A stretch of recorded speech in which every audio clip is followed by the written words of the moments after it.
This popular recipe is typical to the old Mysore region of Karnataka, where pulavs are usually white.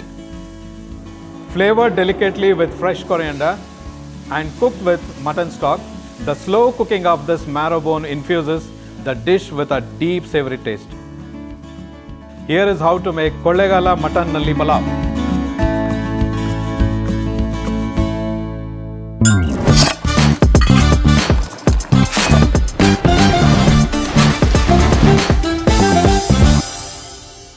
Hi, hello, namaskara. Welcome to Cuisines of Karnataka Season 4, an initiative by Prajavani and Deccan Herald, presented by Freedom Healthy Cooking Oil, LPG partner Indian, kitchen partner TTK Prestige, special partner Bhima Jewelers, snacks partner Lay's, associate sponsors SBI Card, Vancop Chicken, and Eco Crystal Water Treatment.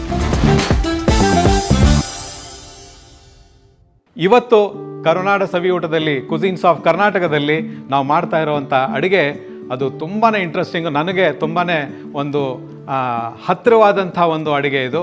ಯಾಕಂತಂದರೆ ಇದು ಕೊಳ್ಳೇಗಾಲದಲ್ಲಿ ಮಾಡೋವಂಥ ನಲ್ಲಿ, mutton ನಲ್ಲಿ pulao. So ಇದು white ಕಲರ್ನಲ್ಲಿರುತ್ತೆ. Pulao ಅಂತಂದರೆ ನೀವು ಈ ಮೈಸೂರು, ಮಂಡ್ಯ, ಮದ್ದೂರು, ಹಾಗೆಯೇ ಹೊಳೆನರಸೀಪುರ, ಅದಾದಮೇಲೆ ಕೊಳ್ಳೇಗಾಲ ಈ ಕಡೆ ಎಲ್ಲ ಹೋದಾಗ ನಿಮಗೆ ಪಲಾವ್ಗಳು ಏನಿದೆ ಅದು ವೈಟ್ ಫಾರ್ಮಲ್ಲಿ ಸಿಗುತ್ತೆ. ನಾರ್ಮಲಿ ಮಸಾಲ ಜಾಸ್ತಿ ಇರಲ್ಲ. ಸೊ ಇವತ್ತು ಕೊಳ್ಳೇಗಾಲ ಶೈಲಿಯ ಮಟನ್ ನಲ್ಲಿ ಪುಲಾವ್ ಮಾಡ್ತಾ ಇದ್ದೀನಿ.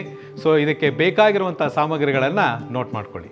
ಟು ಮೇಕ್ ಕೊಳ್ಳೇಗಾಲ ಮಟನ್ ನಲ್ಲಿ pulao you require marrow bone with meat 1 kg, jeera sambar rice 1 kg, 2 medium sliced onions, crushed green chilies 8 to 10 numbers, black pepper powder 1 tablespoon, curd 1 cup, salt to taste, freedom refined oil 4 tablespoon, ghee 4 tablespoon, cinnamon 3 to 4 inches, cardamom 5 to 6 numbers, cloves 7 to 8 numbers, star anise 3 numbers, shahi jeera 2 tablespoon, turmeric powder 1/4 tablespoon, biryani masala powder 1.5 tablespoon, kasuri methi 3 tablespoon, ginger garlic paste 3 tablespoon, chopped coriander leaves a little, chopped pudina a little, 1 sliced tomato. ಮೊಟ್ಟ ಮೊದಲಿಗೆ mutton ನಲ್ಲಿ ಪಲಾವನ್ನು ಏನು ಮಾಡ್ತಾ ಇದ್ದೀನಿ, ಇದರಲ್ಲಿ ನಾವು ಕೆಲವೊಂದು ಹಸಿರು ಸೊಪ್ಪುಗಳನ್ನು ಬಳಸ್ತಾ ಇದ್ದೀವಿ. ಒಂದು ಮಾತ್ರ ನೆನ್ಪಿಟ್ಕೊಳ್ಳಿ, ಯಾವಾಗ ನಾವು ಹಸಿರು ಸೊಪ್ಪನ್ನು ಬಳಸ್ತೀವಿ ಅದನ್ನು ಗ್ರೈಂಡರ್ನಲ್ಲಿ ಹಾಕಿ ಅಥವಾ ಮಿಕ್ಸಿಯಲ್ಲಿ ಹಾಕಿ ಪೇಸ್ಟ್ ಮಾಡ್ಕೋಬಾರ್ದು. ಪೇಸ್ಟ್ ಮಾಡಿಕೊಂಡ್ರೆ ಅದೇನಾಗುತ್ತೆ, ಕಲರ್ ಚೇಂಜ್ ಆಗುತ್ತೆ, ವೈಟ್ ಪಲಾವ್ ಬರಲ್ಲ. ಓಕೆ, ಸೊ ಇದು ಮುಖ್ಯವಾದಂಥ ಒಂದು ಟಿಪ್. ಈಗ ನೆಕ್ಸ್ಟ್ ನಾನಿಲ್ಲಿ ಮಟನ್ ನಲ್ಲಿ ಮೂಳೆಯನ್ನು ಬಾಯ್ಲ್ ಮಾಡಿ ಮೊದಲೇ ಇಟ್ಕೊಂಡಿದ್ದೀನಿ. ಅದರಲ್ಲಿ ಒಂದು ಸ್ವಲ್ಪ ಉಪ್ಪನ್ನು ಹಾಕಿದ್ದೀನಿ, ಹಾಗೆಯೇ ginger garlic paste 1 table spoon ಹಾಕಿದ್ದೀನಿ ಆಲ್ರೆಡಿ. ಸೊ ಆ ಫ್ಲೇವರ್ ಎಲ್ಲ ಅದರಲ್ಲಿ ಬಂದಿರುತ್ತೆ. ಮತ್ತು ಅದರ ಸ್ಟಾಕ್ ಏನಿದೆ, ನಾವು ಮಟನನ್ನು ಏನು ನಲ್ಲಿಯನ್ನು ಬಾಯ್ಲ್ ಮಾಡಿರ್ತೀವಿ ಆ ಸ್ಟಾಕನ್ನು ಕೂಡ ನಾನು ಇಟ್ಕೊಂಡಿದ್ದೀನಿ. ಇವತ್ತು ನಾವು ಯೂಸ್ ಮಾಡ್ತಾ ಇರೋವಂಥ ರೈಸ್ ಏನಿದೆ ಅದು ಜೀರಗ ಸಾಂಬಾರ್ ರೈಸ್ ಅಂತ ಹೇಳ್ತೀವಿ. ಇದು ತಮಿಳ್ನಾಡಿನಲ್ಲಿ ತುಂಬಾ ಯೂಸ್ ಆಗುವಂಥ ರೈಸ್. ಸೊ ಇದು ಕೊಳ್ಳೇಗಾಲದಲ್ಲಿ ಕೂಡ ಆ ಪ್ರದೇಶದಲ್ಲಿ ಈ ಒಂದು ಅಕ್ಕಿಯನ್ನು ಬೆಳೀತಾರೆ. ಸೊ ಇವತ್ತು ನಾನು ಜೀರಗ ಸಾಂಬಾರ್ ರೈಸನ್ನು ಯೂಸ್ ಮಾಡಿ ನಾನಿವತ್ತು ಈ ರೆಸಿಪಿನ ಮಾಡ್ತಾ ಇದ್ದೀನಿ. So let us start the recipe. ಪ್ರೆಸ್ಟೀಜ್ನವರ ಬಿರಿಯಾನಿ ಪಾಟನ್ನು ಬಳಸ್ತಾ ಇದ್ದೀನಿ. ಇದು PFOA ಫ್ರೀ ಕೋಟಿಂಗ್ ಇರೋದ್ರಿಂದ ಇದರಲ್ಲಿ ಇದು ಹೆಲ್ತ್ಗೆ ತುಂಬ ಒಳ್ಳೆಯದು. ಮತ್ತು ಇದನ್ನು ನೀವು ಎಲ್ಲ ಈವನ್ ಆಗಿ ಹೀಟ್ ಸ್ಪ್ರೆಡ್ ಆಗುತ್ತೆ. ಸೊ ಹೆವಿ ಥಿಕ್ ಬಾಟಮ್ ಇರೋದ್ರಿಂದ ಇದು very suitable biryani pot. So ಈಗ ಇದನ್ನು ಬಿಸಿ ಮಾಡ್ಕೊಳ್ತಾ ಇದ್ದೀನಿ. ಇದಕ್ಕೆ 4 ಟೇಬಲ್ ಚಮಚದಷ್ಟು ತುಪ್ಪವನ್ನು ಹಾಕ್ಕೊಳ್ತಾ ಇದ್ದೀನಿ.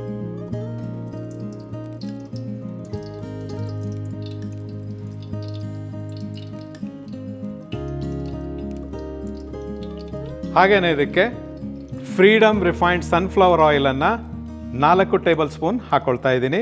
ಫ್ರೀಡಮ್ ರಿಫೈನ್ಡ್ ಸನ್ಫ್ಲವರ್ ಆಯಿಲ್ನಲ್ಲಿ ವೈಟಮಿನ್ A, D ಮತ್ತು E ಇದೆ. ಇದಕ್ಕೆ 4 ಟೇಬಲ್ ಚಮಚದಷ್ಟು ಎಣ್ಣೆಯನ್ನು ಹಾಕ್ತಾ ಇದ್ದೀನಿ. ಇದರಲ್ಲಿ ಜಿಡ್ಡಿರೋದಿಲ್ಲ, ಸ್ವಲ್ಪ ಎಣ್ಣೆ ಬಳಸಿದರೆ ಸಾಕು, ಜಾಸ್ತಿ ಅಡುಗೆ ಮಾಡ್ಕೋಬೋದು. ಸೊ ಇನ್ನೊಂದು ಸ್ಪೆಷಾಲಿಟಿ ಏನಪ್ಪ ನಮ್ಮ ಫ್ರೀಡಮ್ ರಿಫೈನ್ಡ್ ಸನ್ಫ್ಲವರ್ ಆಯಿಲ್ ಅಂತಂದರೆ ಇದು ಫ್ರೀ ಫ್ರಮ್ ಕೊಲೆಸ್ಟ್ರಾಲ್ ಮತ್ತು free from trans fats. So ತುಂಬ ಅದ್ಭುತವಾದಂಥ ರುಚಿಕರವಾದಂಥ ಎಣ್ಣೆ ಅಂತೇಳಿ ಹೇಳ್ಬೋದು. ಸೊ ಈಗ ಇಲ್ಲಿ ನಾವು ಆಯಿಲ್ ಮತ್ತು ಘೀಯನ್ನು ಬಿಸಿ ಮಾಡ್ಕೊಂಡಿದ್ದೀನಿ. ಇದಕ್ಕೆ ಮೊಟ್ಟ ಮೊದಲನೇದಾಗಿ ಹಸಿರು ಏಲಕ್ಕಿಯನ್ನು ಒಂದು 5ರಿಂದ 6 ಹಸಿರು ಏಲಕ್ಕಿ ಹಾಕ್ತಾಯಿದ್ದೀನಿ. ಸ್ಟಾರ್ ಅನೈಸ್ ಚಕ್ರಮೊಗ್ಗು ಅಂತ ಹೇಳ್ತೀವಿ, ಅದೊಂದು 3 ಹಾಕ್ತಾಯಿದ್ದೀನಿ. ಲವಂಗ ಒಂದು 7ರಿಂದ 8, ಹಾಗೆಯೇ ಚಕ್ಕೆ ಒಂದು 3ರಿಂದ 4 ಇಂಚಿನಷ್ಟು ಚಕ್ಕೆಯನ್ನು ಹಾಕ್ತಾಯಿದ್ದೀನಿ. ಶಾಜೀರ 2 ಟೀ ಸ್ಪೂನ್,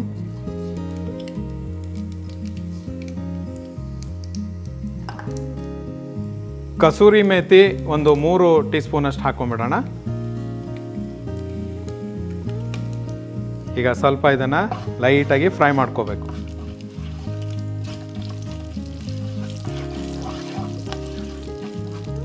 ಇದು ಈಗ ಆಲ್ಮೋಸ್ಟ್ ಲೈಟಾಗಿ ಫ್ರೈ ಆಗಿದೆ. ಇದಕ್ಕೆ ಈರುಳ್ಳಿ ನಾನು ಆಲ್ಮೋಸ್ಟ್ ಅಬೌಟ್ ಒಂದು 2 ಮಧ್ಯಮ ಗಾತ್ರದ ಈರುಳ್ಳಿಯನ್ನು ತೆಗೆದುಕೊಂಡಿದ್ದೀನಿ. ಅದನ್ನು ಸ್ಲೈಸ್ ಮಾಡ್ಕೊಂಡಿರೋದನ್ನು ಹಾಕ್ತಾಯಿದ್ದೀನಿ.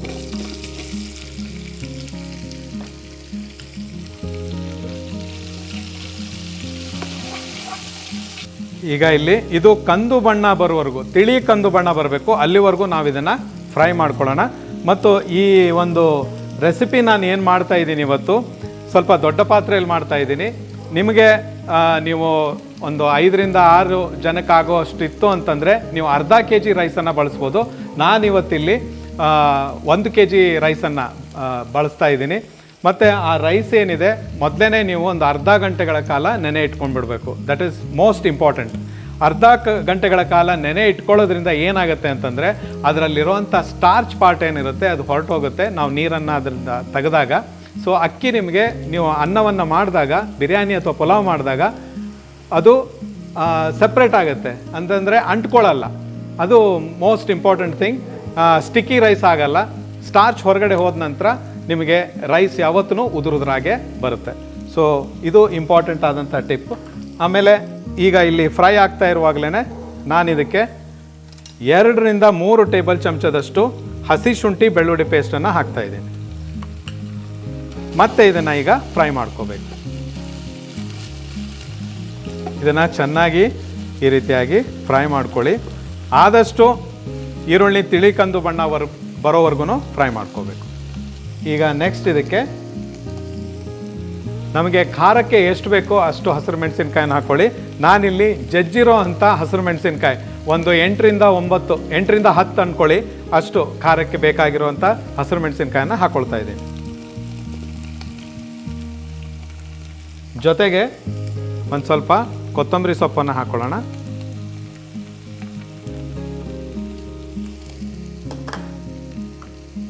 ಹಾಗೆಯೇ ಪುದೀನ ಸೊಪ್ಪು,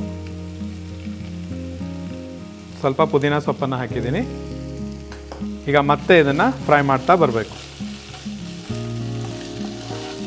ಈರುಳ್ಳಿ ಜಾಸ್ತಿಯಾಗಿ ಫ್ರೈ ಮಾಡ್ಕೋಬೇಡಿ, ತಿಳಿ ಕಂದು ಬಣ್ಣ ಬಂತಂದರೆ ಸಾಕು.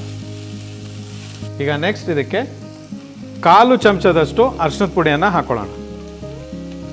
ಅರಿಶಿನದ ಪುಡಿ ಜಾಸ್ತಿ ಹಾಕೋದು ಬೇಡ, ಸ್ವಲ್ಪ ಹಾಕ್ಕೊಂಡಿದ್ದೀನಿ. 1 ಟೀ ಸ್ಪೂನಷ್ಟು biryani masala powder, 1.5 tea spoon ಹಾಕ್ಕೋಬೋದು ನೀವು. 1.5 ಟೀ ಸ್ಪೂನಷ್ಟು ಬಿರಿಯಾನಿ ಮಸಾಲ ಪೌಡ್ರನ್ನು ಹಾಕಿದ್ದೀನಿ. ಹಾಗೆಯೇ ಇದಕ್ಕೆ 1 ಫುಲ್ ಸ್ಪೂನಷ್ಟು ಕರಿಮೆಣಸಿನ ಕಾಳಿನ ಪುಡಿ, ಪೆಪ್ಪರ್ ಪೌಡರ್. ಈಗ ಮತ್ತೆ ಇವೆಲ್ಲವನ್ನು ಮಿಕ್ಸ್ ಮಾಡಿಕೊಂಡು ಫ್ರೈ ಮಾಡ್ಕೋಬೇಕು. ಈಗ ಇದಕ್ಕೆ ನೆಕ್ಸ್ಟ್ 1 ಸಣ್ಣ ಗಾತ್ರದ ಟೊಮೆಟೊನ ಕಟ್ ಮಾಡಿ ಇಟ್ಕೊಂಡಿರೋದು, ಸ್ಲೈಸ್ ಮಾಡ್ಕೊಂಡಿದ್ದೀನಿ, ಅದನ್ನು ಹಾಕ್ತಾ ಇದ್ದೀನಿ. ಮತ್ತೆ ಇದನ್ನು ಚೆನ್ನಾಗಿ ಫ್ರೈ ಮಾಡ್ಕೊಳ್ಳೋಣ. ಈಗ ನೆಕ್ಸ್ಟ್ ಇದಕ್ಕೆ 1 kgಯಷ್ಟು ಮಟನ್ ನಲ್ಲಿ ಮೂಳೆ ಇದೆ, ಜೊತೆಗೆ ಮಾಂಸನೂ ಇದೆ, ಅದನ್ನು ಇದಕ್ಕೆ ಹಾಕ್ಕೊಳ್ತಾ ಇದ್ದೀನಿ. ಜೊತೆಗೆ 1 ಬೌಲ್ನಷ್ಟು ಗಟ್ಟಿ ಮೊಸರು ಹಾಕೋಬೇಕು.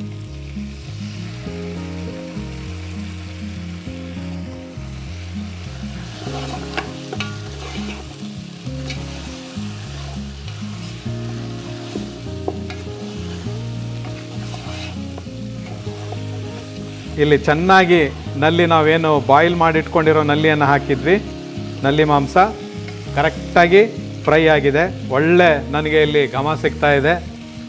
ಸೊ ಈಗ ನೆಕ್ಸ್ಟ್ ಇದಕ್ಕೆ ನಾವು ಮಟನನ್ನು ಏನು ಬಾಯ್ಲ್ ಮಾಡ್ಕೊಂಡಿದ್ವಿ, ಆ ನೀರೇನಿದೆ, ಸ್ಟಾಕ್ ಏನಿದೆ, ಅದನ್ನು ಈಗ ಇಲ್ಲಿ ಹಾಕ್ತಾ ಇದ್ದೀನಿ. ನಾವು ರೈಸನ್ನು ಈ ದೊಡ್ಡ ಬೌಲ್ನಷ್ಟು ತೊಗೊಂಡಿದ್ವಿ, ಅಂದರೆ 1 kg ರೈಸನ್ನು ತೆಗೆದುಕೊಂಡಿದ್ವಿ. ಈಗ ಇದರಲ್ಲಿ ಅರ್ಧ ಭಾಗದಷ್ಟು ಸ್ಟಾಕ್ ವಾಟರ್ ಇದೆ, ಅದನ್ನು ನಾನೀಗ ಹಾಕ್ತಾ ಇದ್ದೀನಿ.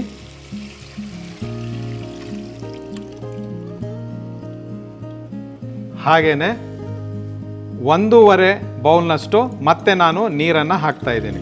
ಟೋಟಲ್ 1 kg ರೈಸಿಗೆ 2 ಲೀಟರ್ನಷ್ಟು ನೀರು ಹಾಕಬೇಕು. ಅದರಲ್ಲಿ ನಾನು ಅರ್ಧ ಲೀಟರ್ನಷ್ಟು ಸ್ಟಾಕನ್ನು ಹಾಕಿದ್ದೀನಿ. ಸೊ 1.5 ಲೀಟರ್ ನೀರನ್ನು ಹಾಕ್ತಾ ಇದ್ದೀನಿ.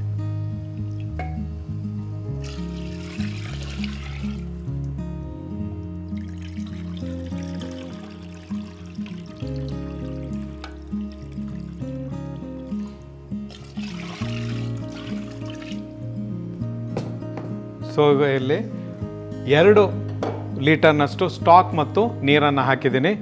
ಈಗ ಇದನ್ನು ಚೆನ್ನಾಗಿ ಮಿಕ್ಸ್ ಮಾಡ್ಕೊಳ್ಳೋಣ.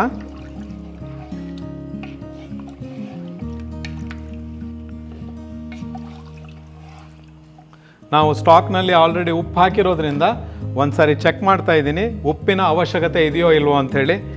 ಸೊ ಮೊದಲೇ ಟೇಸ್ಟ್ ಮಾಡ್ಕೊಂಬಿಡೋಣ. ಉಪ್ಪು ಬೇಕನ್ಸುತ್ತೆ, ಸೊ ಉಪ್ಪನ್ನು ಹಾಕ್ತಾ ಇದ್ದೀನಿ.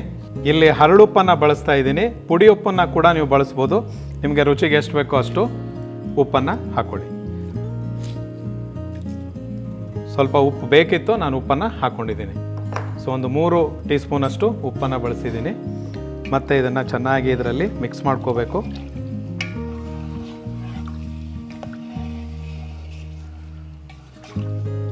ಸೊ ಅಕ್ಕಿಯನ್ನು ನೀವು 1 ಪೋರ್ಷನ್ ತೊಗೊಂಡ್ರೆ 2 ಪೋರ್ಷನಷ್ಟು ನೀರನ್ನು ತೊಗೊಳ್ಬೇಕು. ಮತ್ತು ಅಕ್ಕಿಯನ್ನು ಅರ್ಧ ಗಂಟೆಗಳ ಕಾಲ ನೆನೆ ಇಡೋದನ್ನು ಮಾತ್ರ ಮರೆಯೋಕ್ಕೆ ಹೋಗಬೇಡಿ. ನಿಮಗೆ ಖಾರ ಇಷ್ಟವಾದಲ್ಲಿ ನೀವು ಹಸಿರು ಮೆಣಸಿನ್ಕಾಯನ್ನು ಇನ್ನೂ ಜಾಸ್ತಿಯಾಗಿ ಹಾಕೋಬೋದು. ನನಗಿಲ್ಲಿ ಮೀಡಿಯಮಾಗಿ ಹಾಕ್ಕೊಂಡಿದ್ದೀನಿ.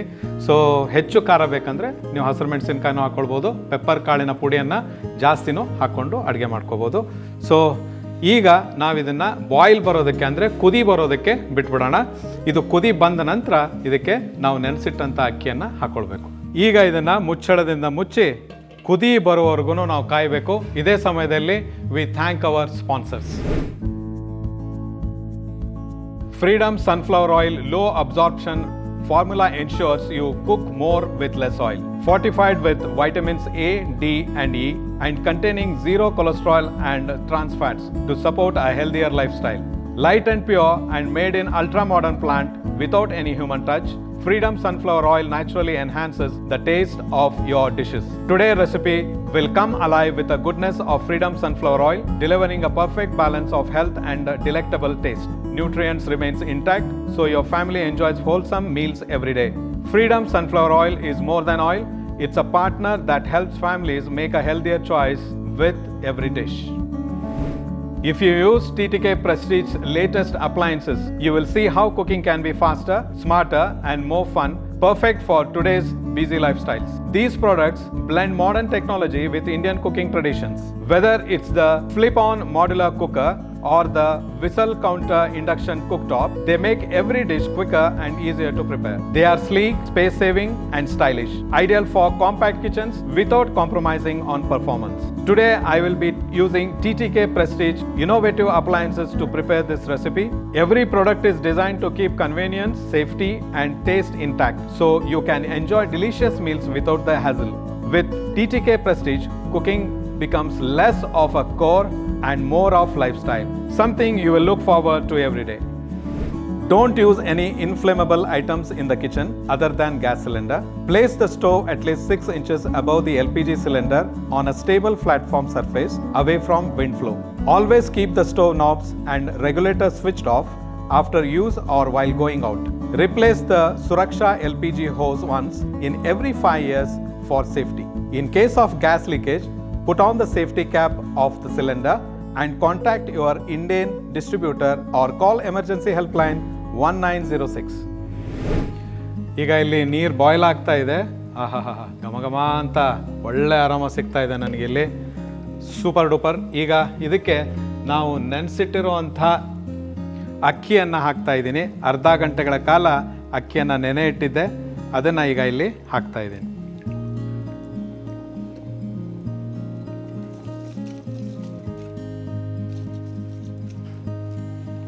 ಸೊ ಈಗ ಇಲ್ಲಿ ಅಕ್ಕಿಯನ್ನು ಹಾಕಿದ ನಂತರ ಈ ರೀತಿಯಾಗಿ ಮಿಕ್ಸ್ ಮಾಡ್ಕೊಳ್ಳಿ. ಮಿಕ್ಸ್ ಮಾಡ್ಕೊಂಡ ನಂತರ ಅಕ್ಕಿ ಬೆಂದು 3/4% ಬೆಂದ ಮೇಲೆ ಬರುತ್ತೆ, ಆವಾಗ ಇದನ್ನು ದಮ್ ಹಾಕಬೇಕು. ಸೊ ಅಲ್ಲಿವರೆಗೂ ಅಕ್ಕಿ ಮೇಲೆ ಬರೋವರೆಗೂ ನಾವು ಕಾಯಬೇಕು. ಮತ್ತು ಇವತ್ತು ನಾವಿಲ್ಲಿ ಯಾವ ಸ್ಟೋವನ್ನು ಬಳಸ್ತಾ ಇದ್ದೀವಿ ಅಥವಾ ಕುಕಿಂಗ್ ಟಾಪ್ ಅಂತ ಏನು ಹೇಳ್ತೀವಿ, ಇದು ಪ್ರೆಸ್ಟೀಜ್ನ ಸ್ವಚ್ಛ ಕುಕಿಂಗ್ ಟಾಪನ್ನು ಯೂಸ್ ಮಾಡ್ತಾ ಇದ್ದೀವಿ, ಸ್ಟೋವನ್ನು ಯೂಸ್ ಮಾಡ್ತಾ ಇದ್ದೀವಿ. It is very easy to clean ಮತ್ತು ಇದರಲ್ಲಿ 8 mm thick superior tough and glass ಇರೋದ್ರಿಂದ ಅನ್ಬ್ರೇಕೇಬಲ್. ಸೊ ಇನ್ನೊಂದು ಬೆಸ್ಟ್ ಕ್ವಾಲಿಟಿ ಏನಪ್ಪ ಅಂತಂದರೆ ಇದರಲ್ಲಿ ಲಿಫ್ಟಬಲ್ ಬರ್ನರ್ಸ್ ಇದೆ. ಸೊ ಇದನ್ನು ನೀವು ವೈಪ್ ಮಾಡ್ಕೊಳ್ಳುವಾಗ, ಸ್ವಚ್ಛ ಮಾಡ್ಕೊಳ್ಳುವಾಗ ಇದನ್ನು ಈ ರೀತಿಯಾಗಿ ಅದು ಲಾಕ್ ಆಗುತ್ತೆ. ಆಮೇಲೆ ಅದನ್ನು ಹಿಂದ್ಗಡೆಯಿಂದ ಈ ರೀತಿಯಾಗಿ ಎಳೆದ್ರೆ ಈ ರೀತಿಯಾಗಿ ಮತ್ತೆ ವಾಪಸ್ಸು ರೆಡಿ ಬರುತ್ತೆ. So one of the best stove ಅಂತ ಹೇಳ್ಬೋದು. ಮನೆಯಲ್ಲಿ ನೀವು ಕೂಡ ಇದನ್ನು ಬಳಸಿ. ಅದ್ಭುತವಾದಂಥ ಪ್ರೆಸ್ಟೀಜ್ ಬಗ್ಗೆ ಎಲ್ಲರಿಗೂ ಗೊತ್ತು, TTK products and very trustable. So ಇಲ್ಲಿ ನಮ್ಮ ಅಕ್ಕಿ ಚೆನ್ನಾಗಿ ಬೇಯ್ತಾ ಇದೆ. ಒಂದು 75% ಇದು ಬೆಂದ ನಂತರ ಅಕ್ಕಿ ಮೇಲ್ಗಡೆ ಬರುತ್ತೆ, ಅಂದರೆ ತೇಲುತ್ತೆ. ಆವಾಗ 75% ಆಗಿದೆ ಅಂತ ಹೇಳಿ ಅರ್ಥ. ಇದನ್ನು ನೀವು ಮನೆಯಲ್ಲಿ ಮಾಡುವಾಗ ಕೂಡ ಈ ಟಿಪ್ಪನ್ನು ನೋಟ್ ಮಾಡ್ಕೊಳ್ಳಿ. ಮತ್ತು ಇದನ್ನು ದಮ್ ಹಾಕುವಾಗ ಸಿಮ್ಮಲ್ಲಿಟ್ಟು ನಾವು ಇದನ್ನು ದಮ್ ಹಾಕಬೇಕು. ನಿಮ್ಮ ಮನೆಯಲ್ಲಿ ಈ ಥರದ ವೆಸಲ್ಸ್ ಇಲ್ಲ ಅಂತಂದರೆ ಕೆಳಗಡೆ, ನಿಮ್ಮ ಪಾತ್ರೆಯ ಕೆಳಗಡೆ ಒಂದು ಹಂಚನ್ನು ಇಟ್ಬಿಟ್ಟು ಅದ್ರ ಮೇಲೆ ಸ್ಲೋ ಕುಕ್ಕಿಂಗಲ್ಲಿ ಸಿಮ್ಮಲ್ಲಿ ಇಟ್ಬಿಟ್ಟು 20 ನಿಮಿಷಗಳ ಕಾಲ ನೀವು ಅದನ್ನು ದಮ್ ಹಾಕಬೇಕು. ಸೊ ಆವಾಗ ನಿಮ್ಮ ರುಚಿಯಾದಂಥ ಏನು ನೀವು ಬಿರಿಯಾನಿ ಮಾಡ್ತಿರೋ, ಪುಲಾವ್ ಮಾಡ್ತಿರೋ ರೆಡಿ ಆಗಿಬಿಡುತ್ತೆ. ಸೊ ಈಗ ಇಲ್ಲಿ ನೀವು ನೋಡ್ತಾ ಇರ್ಬೋದು, ಅಕ್ಕಿ ಮೇಲ್ಗಡೆ ನನಗೆ ಇಲ್ಲಿ ಕಾಣಿಸ್ತಾ ಇದೆ. ಇದೇ ಸಮಯದಲ್ಲಿ ನಾನು ಒಂದು ಸ್ವಲ್ಪ ಪುದೀನ ಸೊಪ್ಪನ್ನು ಹಾಕ್ತಾ ಇದ್ದೀನಿ, ಹಾಗೆಯೇ ಕೊತ್ತಂಬರಿ ಸೊಪ್ಪು.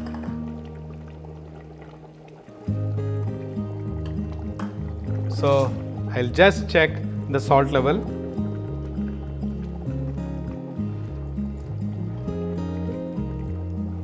ಕರೆಕ್ಟಾಗಿದೆ ಸಾಲ್ಟ್ ಲೆವೆಲ್. ಯಾಕೆ ಅಂತಂದರೆ ನಾವು ಅಕ್ಕಿ ಹಾಕಿದ ಮೇಲೆ ನಿಮಗೆ ಕಡಿಮೆ ಅನ್ನಿಸ್ಬಾರ್ದು. ಸೊ ಅಕ್ಕಿ ಹಾಕಿ ಸ್ವಲ್ಪ ಬೆಂದ ನಂತರ ಸಾಲ್ಟ್ ಲೆವೆಲ್ ನೋಡ್ಕೊಳ್ಳಿ, ಬೇಕಿದ್ದಲ್ಲಿ ಮಾತ್ರ ಉಪ್ಪನ್ನು ಬಳಸಿ. ಸೊ ಈಗ ಇಲ್ಲಿ ಆಲ್ರೆಡಿ ಕುದಿ ಬಂದಿದೆ, ಚೆನ್ನಾಗಿ ಇಲ್ಲಿ ಅಕ್ಕಿ ಎಲ್ಲ ಮೇಲ್ಗಡೆ ಬಂದಿದೆ. ನಾನು ಈಗ ಮತ್ತೆ ಮುಚ್ಚಳದಿಂದ ಮುಚ್ಚಿ ಸಿಮ್ನಲ್ಲಿ 15 ನಿಮಿಷಗಳ ಕಾಲ, 15ರಿಂದ 20 ನಿಮಿಷ ಇದನ್ನು ದಮ್ಗೆ ಬಿಡ್ತಾ ಇದ್ದೀನಿ.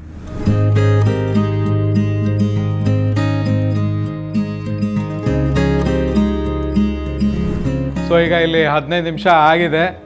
ಕೊಳ್ಳೇಗಾಲ ಶೈಲಿಯ ಮಟನ್ ನಲ್ಲಿ ಪಲಾವ್ ರೆಡಿ ಆಗಿದೆಯೋ ಇಲ್ವೋ ಅಂತ ಹೇಳಿ ನೋಡೋಣ ಬನ್ನಿ.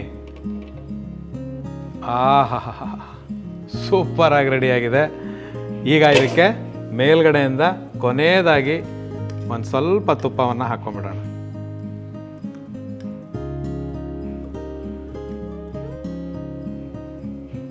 ತುಪ್ಪವನ್ನು ಹಾಕಿದ ಮೇಲೆ ಸ್ಪೂನ್ ತೊಗೊಂಡು, ಯಾವಾಗಲೂ ನಾವು ಪುಲಾವ್ ಆಗಲಿ ಬಿರಿಯಾನಿ ಆಗಲಿ ಅದನ್ನು ತೆಗೆಯುವಾಗ ಸೈಡಿಂದ ಕೆಳಗಡೆವರೆಗೂ ಹಾಕಬೇಕು.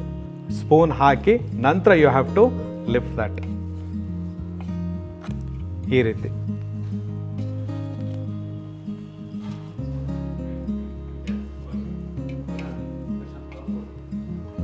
ಸೊ ವೀಕ್ಷಕರೇ, ಇಲ್ಲಿ ಸೂಪರ್ ಆದಂಥ ಕೊಳ್ಳೇಗಾಲ ಶೈಲಿಯ ಮಟನ್ ನಲ್ಲಿ ಪಲಾವ್ ರೆಡಿಯಾಗಿದೆ. ಸೊ ಇವತ್ತು ನಾವು ಈ ಮಟನ್ ನಲ್ಲಿ ಪಲಾವನ್ನು ಪ್ರೆಸ್ಟೀಜ್ ಬಿರಿಯಾನಿ ಪಾಟಲ್ಲಿ ಮಾಡಿದ್ದೀವಿ. ಇದು PFOA ರಹಿತ ಇರೋದರಿಂದ ಇದರಲ್ಲಿ ಮಾಡುವಂಥ ಎಲ್ಲ ಅಡುಗೆಗಳು ಸೂಪರಾಗಿ ಬರುತ್ತೆ. ಸೊ ನೀವು ಕೂಡ ಇದನ್ನು ಪರ್ಚೇಸ್ ಮಾಡಿ ಮನೆಯಲ್ಲಿ ಯೂಸ್ ಮಾಡಿ. ಪ್ರೆಸ್ಟೀಜ್ ಅಂದ್ರೇ ಟ್ರಸ್ಟ್. ತುಂಬಾ ಅದ್ಭುತವಾದಂಥ ಘಮ ನನಗಿಲ್ಲಿ ಸಿಗ್ತಾ ಇದೆ. ಈಗ ಸರ್ವಿಂಗ್ ಬೌಲಿಗೆ ಹಾಕ್ಕೊಂಡ್ಬಿಟ್ಟು ಟೇಸ್ಟ್ ಮಾಡಿ ಹೇಳ್ತೀನಿ ಹೇಗಾಗಿದೆ ಅಂತ.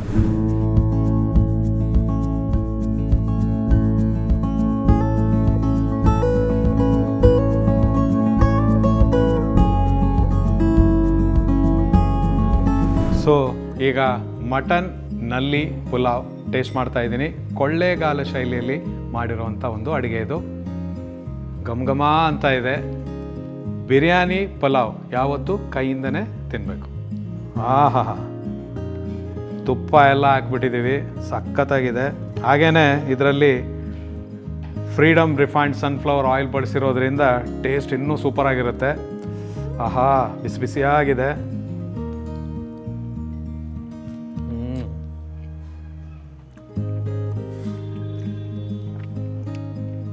ಬ್ಯೂಟಿಫುಲ್ ಆಗಿ ಬಂದಿದೆ. ಲೈಟ್ ಸ್ಪೈಸ್ಡ್ ಇದೆ, ಭಾರಿ ಸಕ್ಯುಲೆಂಟ್ ಆಗಿದೆ. ಮೀಟ್ ಕೂಡ ಇಲ್ಲಿ ನೋಡಿ ಎಷ್ಟು ಮೀಟ್ ಹೆಂಗೆ ಬೆಂದಿದೆ ಅಂತಂದರೆ ಆಹಾ ನೋಡಿ. ಸೊ ತುಂಬಾ ಅದ್ಭುತವಾಗಿ ಬೆಂದಿದೆ. ಈ ನಮ್ಮ ವೈಟ್ ಬಿರಿಯಾನಿ ಏನಿದೆ, ಕೊಳ್ಳೇಗಾಲ ಶೈಲಿಯ ಮಟನ್ನಲ್ಲಿ ಪಲಾವನ್ನು ವಿತ್ ಮೀಟ್ ಟೇಸ್ಟ್ ಮಾಡ್ತಾ ಇದ್ದೀನಿ. ಆಹಾ,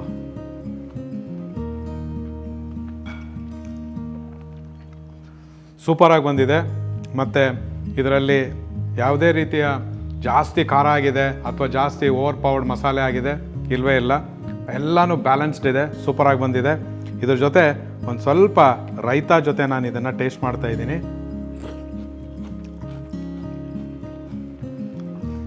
ಬ್ಯೂಟಿಫುಲ್ಲಾಗಿ ಬಂದಿದೆ.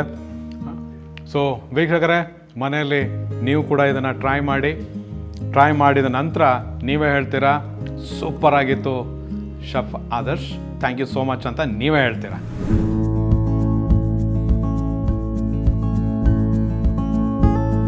I hope today you enjoyed this recipe from Cuisines of Karnataka. For more such recipes, please subscribe to Deccan Herald and Prajavani YouTube channel and don't miss to click on the bell icon. So in the next episode, we will meet again. Till then, namaskara.